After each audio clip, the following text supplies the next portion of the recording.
Welcome to the SB1383 training video for West Sacramento businesses.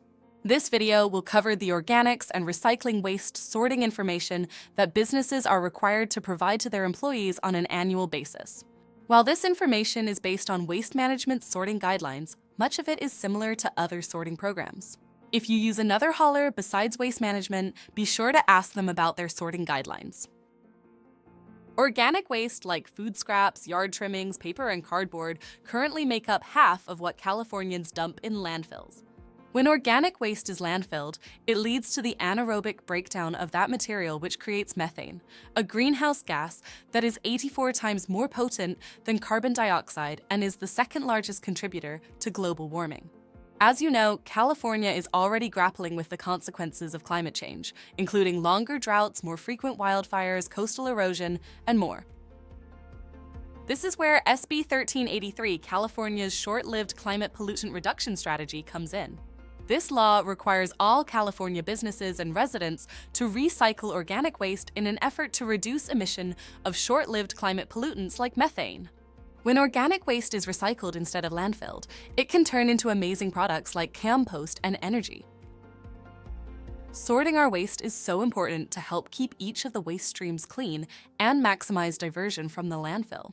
Putting the wrong items in the wrong bins could contaminate an entire truckload of otherwise compostable or recyclable materials, sending the whole truck to the landfill instead. So, let's learn how we can help by sorting our waste correctly in the workplace. First, let's discuss what goes in the organics bin. Organic waste service is for most plant and animal-based products. We like to say, if it was once alive, it goes in the organics bin. Types of organic waste include the following. Vegetation such as floral arrangements, office plant leaves, and outdoor landscaping debris should all go in the organics. Food waste including spoiled food, uneaten leftovers, and coffee grounds belong in the organics bin. Even skins, shells, pits, seeds, meat, and bones can go in the organics. However, large amounts of liquid food waste, such as beverages and soup, cannot go in the organics bin unless they are soaked up by a paper towel. Food soiled paper and cardboard, such as used napkins and paper towels, coffee filters, greasy pizza boxes, and single-use foodware labeled as compostable also go in the organics. There are a few exceptions to this rule, however. If the paper or cardboard is clean and dry, it should go in the recycling. If a paper or cardboard food container is shiny and lined with plastic or foil, it goes in the trash. Finally, if the napkin or paper towel contains chemicals or human biological waste, then it should be thrown in the trash. Wood is also an organic material that should not be landfilled. If your workplace produces small wood scraps, these can be placed in the mixed organics bins. However, if the business regularly produces large pieces of wood, they should be subscribed to a wood bin or similar service to divert this wood waste. Now, I know what you're thinking. Isn't this stuff going to be smelly and messy? Well, it isn't a new type of waste, it's just going in a new bin. Service the bin regularly and put a lid on it, and the smell should be reduced. To help keep the indoor bin from getting messy, you can line it with a paper bag or an ASTM D6400 rated compostable bag. To keep your outdoor bin clean, be sure to put cardboard or landscaping trimmings in the bottom of the organics bin before you put in the food waste. Now that you know how to sort your organic waste, you're probably wondering, where does it go? Organics from West Sacramento are taken to the Yolo County Central Landfill to be composted. First, any trash is sorted out from the organics, and the organic material is ground into smaller pieces.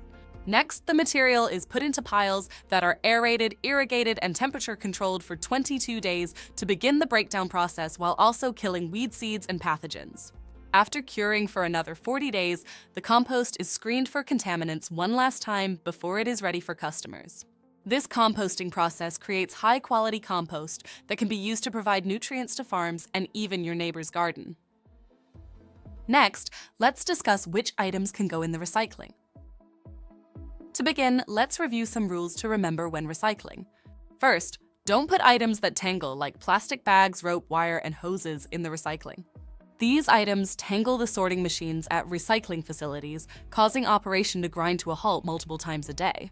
Not only do tanglers slow the recycling process, but it also puts workers at risk as they detangle the machines. Second, all recyclables must be clean and dry. Moisture, food, grease, and oil can all contaminate a load of recyclable materials, sending it to the landfill instead. So be sure to give all containers a quick rinse. Since all recyclables should be clean and dry, that means that they shouldn't really get your bins dirty. Which brings us to our third rule, that all recyclables must also be placed loose in the recycling cart and not in a plastic bag. If you line your indoor recycling bin with a bag, you must empty the contents of the bag into the cart. Then you can reuse the plastic bag or place it in the trash. Don't forget to share this information with any janitors too.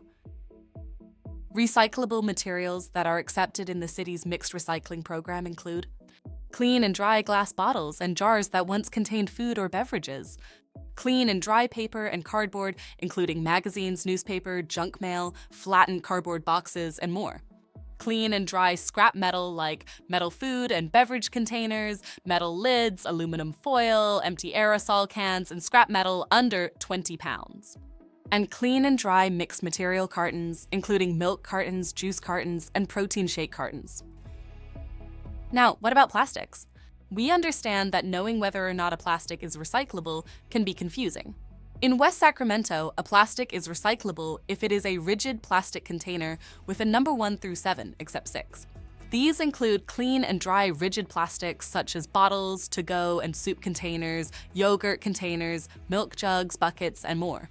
However, film plastics, plastic bags, and smaller plastics, like straws and plastic utensils, should go in the trash.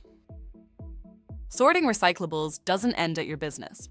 Recyclables from West Sacramento are sent to Waste Management's state-of-the-art recycling and transfer station. Here, the recyclables are sorted by material, such as cardboard, paper, plastic, and metal, bundled, and shipped off to be made into new goods. Finally, let's talk about which items go in the trash. Trash includes all other non-hazardous waste that is not recyclable or compostable.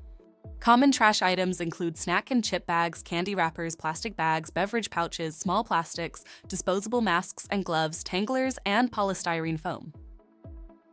And that's how you sort waste in West Sacramento. We hope you learned just how much of our waste can be recycled or composted instead of going in the landfill. Sorting your waste properly is one of the simplest and most cost-effective ways to help slow climate change. For more information on waste sorting and the SB1383 requirements, please visit us at westsacrecycles.org.